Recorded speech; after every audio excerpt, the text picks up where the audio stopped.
একটা দিন বাসায় থাকে, সারাটা দিন কাজ করে, পুরা বাড়ি পরিষ্কার করে। এই সব জঙ্গল কয়দিন পর পরে এই সব জঙ্গলগুলা পরিষ্কার করে, আবার জঙ্গল হয়। কয়দিন পর পরে এই দুনিয়ার সব জঙ্গল কাটছে।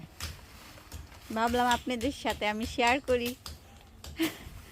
ও যে কত মানে পুরা বাড়ি করছে, ওই সাইড দিয়ে করে আসছে, এগুলা আবার করতেছে। তো ভাবলাম আমি একটু, আমার বরটা কষ্ট করতেছে, আপনাদেরকে দেখাই।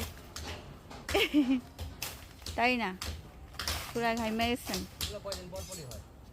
হ্যাঁ, এই যে দুনিয়ার সব এগুলা সব পরিষ্কার করছে,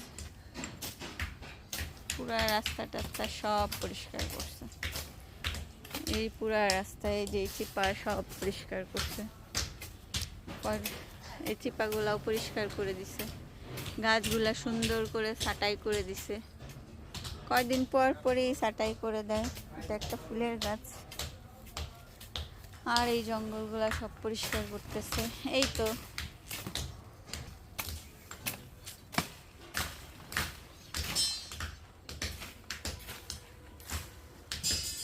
বৃষ্টি শেষ, এখন সব জায়গা শুকিয়ে যাবে।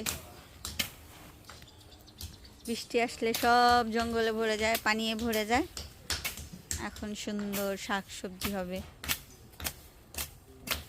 বর্ষার সময় আমার বরের বেশি কষ্ট, কারণ কদিন পর পরে পরিষ্কার করা লাগে। শীতে তাও একটু কম, কিন্তু বর্ষায় আসলে বেশি পরিষ্কার করা লাগে। সব এই যেগুলো এখন ঝাড়ু টাড়ু দিবে, আবার সব পরিষ্কার করছে, এখন ঝাড়ু দিবে।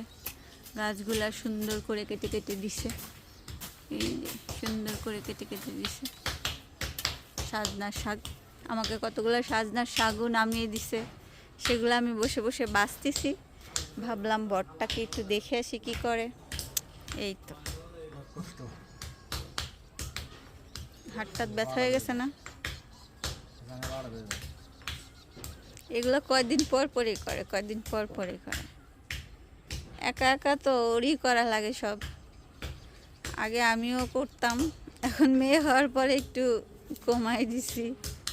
মেয়ে ঘুমাচ্ছে, দুইজনে কাজ করতেছি।